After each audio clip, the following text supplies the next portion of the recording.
Bakhe bangibuza sisayiphethe indaba lapha ngoba bakhe bangibuza bathi kwenziwa yini bona umvumo lo wesikhethu ube staraga ukhambe staraga kangaka, kwenzakalani?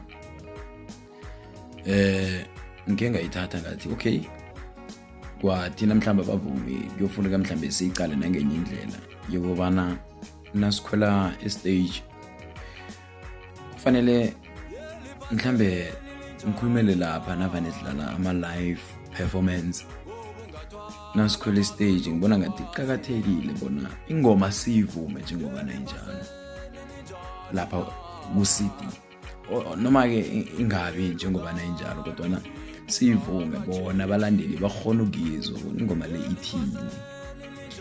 Ne-instrument ingatarisi kusele sizame ukuthi zihlangane zizwakale ebantwini apha, ukubhalansisa istage, zonke into ezifana nalezo. Ngiyacabanga ukuthi nangakhe sizenze thina ngobunengi sibavumi besikhethu kuma-event wethu kungaba nomehluko obakhona, ngoba nakho umuntu uthenga ithikithi kodwana nakafika lapha uthola cishe 80% yama-artist alapho ku-event adlala i-freestyle.